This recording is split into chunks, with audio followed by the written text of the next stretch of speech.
சிவபுராணம். அத்திரி முனிவருக்கு காட்சி தரும் கங்காதேவி.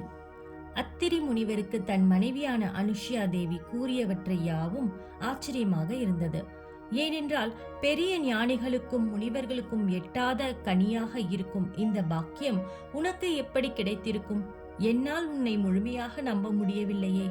கங்கை இங்கு இருப்பதாக கூறினாய் அல்லவா?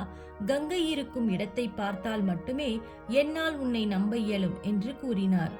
பின்பு அனுஷ்யா தன் பதியானவரை வணங்கி கங்காதேவி உதயமான இடத்திற்கு அழைத்து சென்றார்.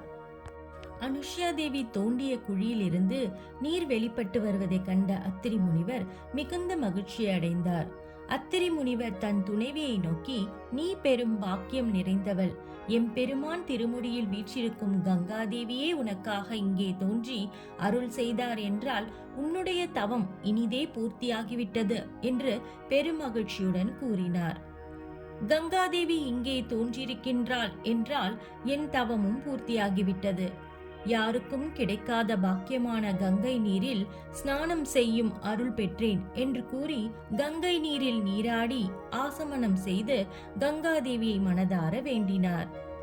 அப்போது கங்காதேவி அவர்களுக்கு சர்வ அலங்காரத்தோடு காட்சியளித்தார். ஞானிகளுக்கும் ரிஷிகளுக்கும் காண கிடைக்காத காட்சியை கண்ட அத்திரி முனிவரும் அவரது துணைவியாரும் கங்காதேவியின் தோத்திரம் பலவற்றை பாடி அவர்களை வலம் வந்து வணங்கினார்கள். அனுஷ்யா, நான் உனக்கு வாக்களித்தபடி உன்னுடைய கணவரின் தவம் நிறைவடையும் வரை இருந்துவிட்டேன். சிறிது நேரத்திற்கு முன்பு உன்னுடைய கணவர் தன்னுடைய தவம் நிறைவு பெற்றதாக கூறினார் அல்லவா? இனி நான் விடை பெறுகிறேன் என்று கூறினார். அவ்வேளையில் அனுஷ்யா தேவி மீண்டும் கங்கா தேவியை வணங்கி, உலகில் உள்ள உயிர்கள் யாவும் பருவ மழைகள் பெய்யாததால் எண்ணற்ற இன்னல்களை அடைந்துள்ளன. பயிர்கள் அனைத்தும் நீரின்றி கருகிவிட்டன. அதை சார்ந்த உயிர்களும் மக்களும் மிகுந்த துன்பத்திற்கு ஆளாகினர். ஆதலால் தாங்கள் இங்குள்ள ஊர்களின் வாழ்வாதாரமாக விளங்கி அவர்களை செம்மைப்படுத்த இங்கேயே நிலைத்து இருக்க வேண்டும் என வேண்டினார். அத்திரி முனிவரும் கங்காதேவியை இங்கேயே இருக்கும்படி வேண்டி துதித்தார். அனுஷ்யா, முன்பு நான் தோன்றிய போது இங்கேயே உன் கணவரின் தவம் முடியும் வரை இருக்க இம் பதிவிரதத்தின் ஒரு பாத பலனை அளித்தாய் அல்லவா? அதை போலவே நான் இங்கு நிரந்தரமாக நிலை பெற்றிருக்க வேண்டுமாயின் உன்னுடைய பதிவிரதத்தினால் உண்டான பலனின் 1 வருட பலனை எனக்கு அளிப்பாய். எனில் நான் இங்கேயே இருக்கின்றேன். பிறருக்கு தானம் செய்வதால் உண்டாகும் பலன்கள் பல புண்ணிய நதிகளில் நீராடுதல் மற்றும் யாகம் செய்தல் ஆகியவற்றால் கிடைக்கும் பலன்களை காட்டிலும் பதிவிரதத்தின் மூலம் கிடைக்கும் பலனானது இவைகள் அனைத்திலும் உயர்ந்தது என்றால் நான் அனுதினமும் உன்னை கண்டு இங்கேயே இருக்கின்றேன் என்று கூறினார்.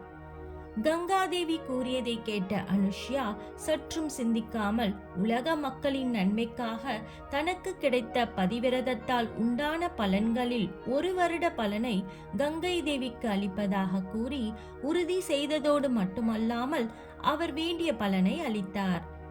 பின்பு கங்காதேவி அதை ஏற்றுக்கொண்டு அங்கே மிகுந்த ஆனந்தத்தோடு நிலை பெற்று அங்குள்ள வறண்ட சூழலை மாற்ற தொடங்கினார்.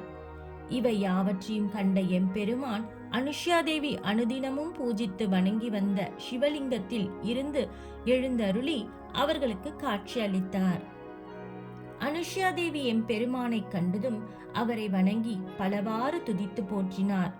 எம்பெருமானோ அனுஷ்யா தேவியை கண்டு, தேவி, உன் பக்தியாலும் நீ செய்து வந்த பூஜையாலும் யாம் மனம் மகிழ்ந்தோம். உனக்கு வேண்டும் வரத்தினை கேட்பாயாக என்று கூறினார். அனுஷ்யா தேவி எம்பெருமானிடம், கருணை கடலான கருணாமூர்த்தியே, உலக மக்களை துன்பத்திலிருந்து காக்கும் பொருட்டு தாங்கள் இங்கேயே எழுந்தருளி அனைவருக்கும் அருள் புரிய வேண்டும் என வேண்டினார். ஓம் நம சிவாய.